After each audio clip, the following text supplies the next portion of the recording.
Wida, selamat pagi. Pukul berapa nanti rencananya pembacaan vonis akan dilakukan?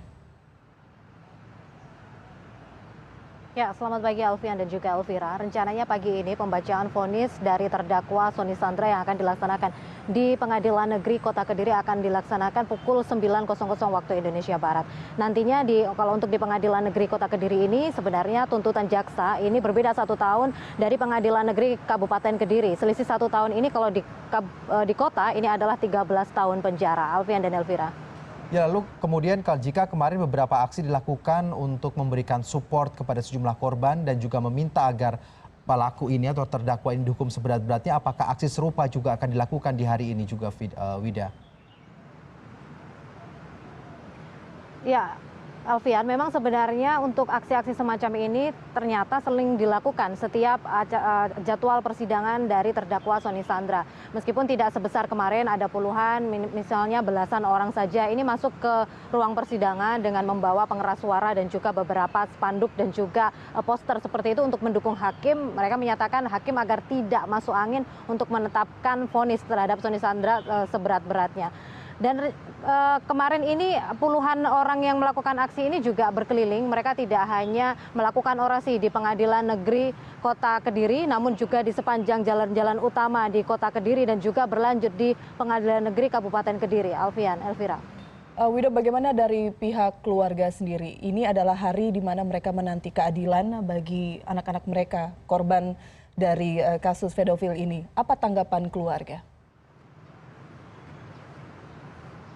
Ya, ini menarik sebenarnya Alfian dan Elvira, bahwa baru kali ini saya mengikuti proses persidangan dari pencabulan anak. Ini identitas dari para keluarga korban dan juga korban ini sangat sulit ditemui sekali.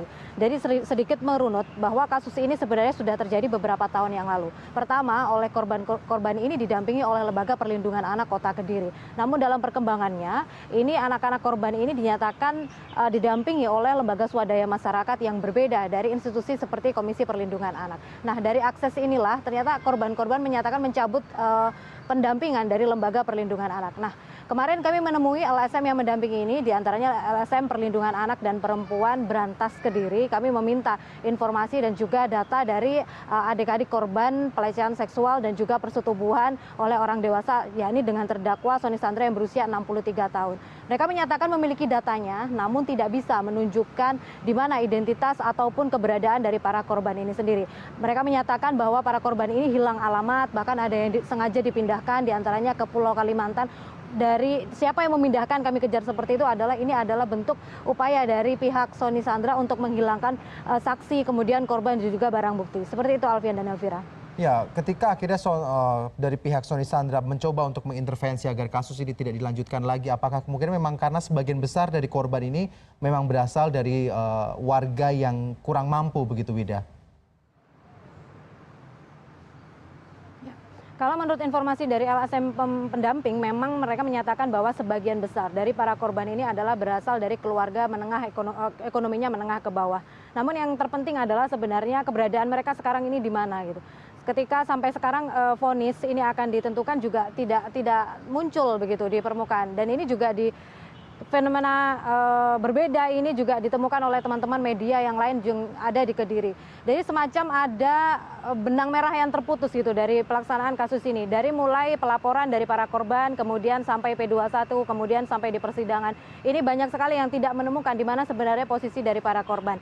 Kemudian apakah ini merupakan salah satu upaya dari pihak Sony Sandra untuk menghilangkan para korban dan juga saksi? Ini sebenarnya pernyataan yang disampaikan oleh LSM pendamping. Sementara kalau untuk dari pihak kepolisian yang mengantarkan kasus ini hingga ke meja hijau, mereka menyatakan bahwa kasus ini sudah bukan ranah pada polisian, kalaupun korban dan lain sebagainya sudah tidak ditemukan lagi, ini sudah pada wewenang oleh pengadilan. Jadi memang sekali lagi ada benang merah yang terputus yang saya lihat di kasus ini, Alfian dan Elvira. Ya, baik, terima kasih Wida Subianto melaporkan langsung dari Kediri, Jawa Timur.